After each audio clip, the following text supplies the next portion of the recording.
Hello, thanks for coming. Subscribe if you're enjoying. And today I'm going through Nurgle bases that I did for my 40k Death Guard. So I've moved on from my Death Guard on the channel. If you follow regularly, you'll see that I kind of track what I'm currently doing in the hobby. But I did promise on my Death Guard videos that I would show you how I've done the bases. And I've had a few people remind me. So back to the Death Guard for a bit. And here we go, show you what we're doing. So I'm starting off here with some milliput that I've mixed up, left it about half an hour to go a bit less sticky so it's easier to work with, and I'm breaking off chunks and I'm spreading on the bases. So here I'm doing a 40mm base and the 32mm, I think it is, the Marines and the Terminators go on, but I'm doing a bunch of bases, you'll see. So what I'm going to do now is show you how I use green stuff rollers. So this is kind of the first prep stage with that.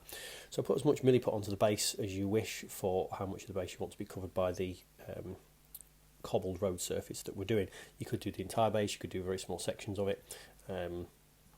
It's entirely up to yourself.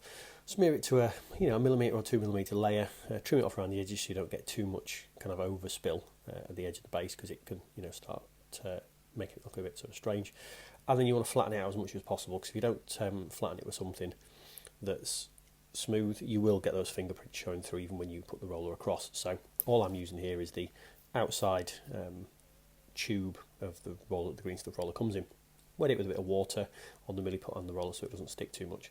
Then I'm test fitting the model that I want to use on that base, and I've decided, you know what, I want a bit more of an area of the base covered in the mud or the Nurgle's rock kind of effect we're going to do later. So you can just use a knife, slice it, take off the milliput that you don't want there, and put that back in the ball and carry on.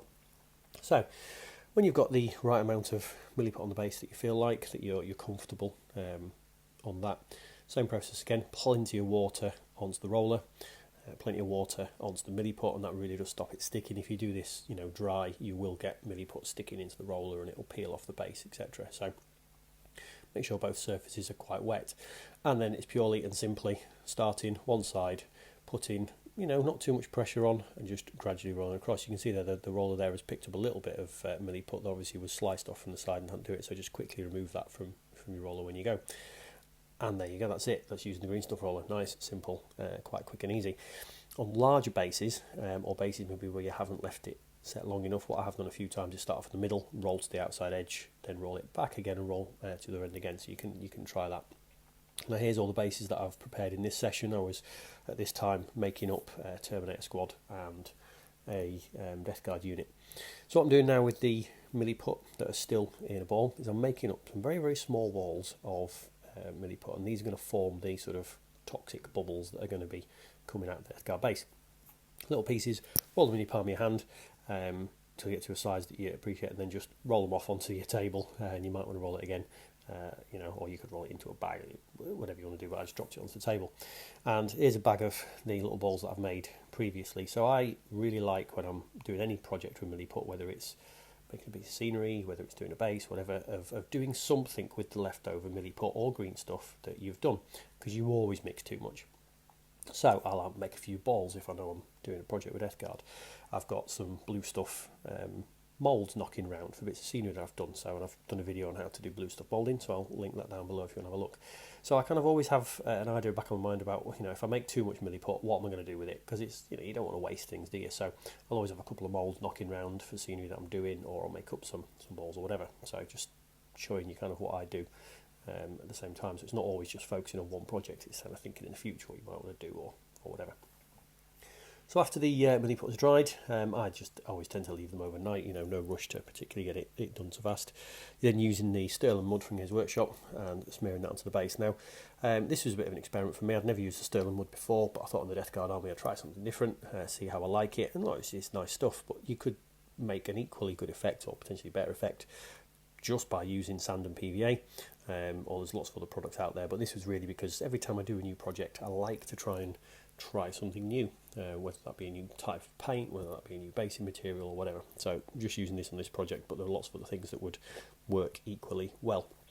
So I'm smearing it on in a 2-3mm thick layer, and then I'm sort of scooping out a section in that mud to kind of bank it up, and that's where the sort of pool of Nurgle's rock kind of thing will go later.